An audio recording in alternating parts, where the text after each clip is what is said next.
चकवाल में सीसीडी के हाथों एक मासूम बच्ची का कत्ल कानून के अंधे और बेदरेग इस्तेमाल की खुली मिसाल है। सीसीडी के सरबराह सुहेल जफर चट्ठा बच्ची के घर गए, मुतासरा खानदान से मुआफ़ी मांगी, अपने अफसर की गलती को तस्लीम किया। उन्होंने माना कि सीसीडी के अहलकार से फ़ैसला लेने में गलती हुई और उसने फ़ोर्स का बहुत ज़्यादा इस्तेमाल किया, जिसके नतीजे में हम एक प्यारी जान से हमेशा के लिए महरूम हो गए। सुहेल चट्ठा साहब ने मुतासरा ख़ानदान को मीडिया के सामने ये यकीन दहानी करवाई कि इस केस में अपने ज़िम्मेदार अहलकार को शील्ड करने की, यानी उसे बचाने की हरगिज़ कोई कोशिश नहीं की जाएगी। लेकिन मेरे ख्याल में चट्ठा साहब आप ऑलरेडी ऐसा कर चुके हैं, क्योंकि आपने एक दिन के लिए भी अपने अहलकार का जिस्मानी रिमांड नहीं लिया। FIR में 302 तो शामिल है, लेकिन ये वाली 302 तो कोई भी माहिर वकील पहली ही पेशी में उड़ा कर रख देगा।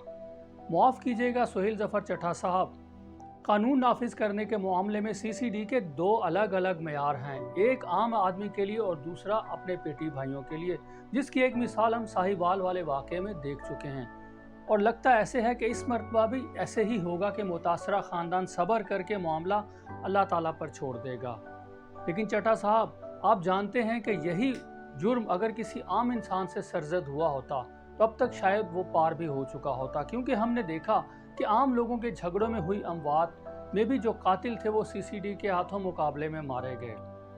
चट्ठा साहब, आपने मुतासरा ख़ानदान को यकीन दहानी करवाई कि उन्हें इस केस में फौरी इंसाफ दिलवाएंगे, लेकिन यहाँ मैं ये आपसे पूछने की जसारत करूँगा कि क्या ये उसी किस्म का फौरी इंसाफ होगा जो सीसीडी की वजह शोहरत है, या इस मर्तबा आप फौरी इंसाफ के लिए कानून का दरवाज़ा खटखटाएंगे। मैं हरगिज़ ये नहीं कह रहा कि किसी की जान जानी चाहिए, जान बहुत कीमती है, ये अल्लाह की अमानत है और सिर्फ अल्लाह ताला ही इसे लेने का हक रखता है। या दुनिया में अदालतें ज़िंदगी और मौत के फ़ैसले करती हैं, किसी फ़र्द को या इदारे को यह कतन ये हक हासिल नहीं है। लेकिन चट्ठा साहब, खुदारा कानून का बेदरेग और अंधा इस्तेमाल बंद कर दें, वगरना साहिवाल और चकवाल जैसे वाक़यात मुस्तकबिल में भी होते रहेंगे।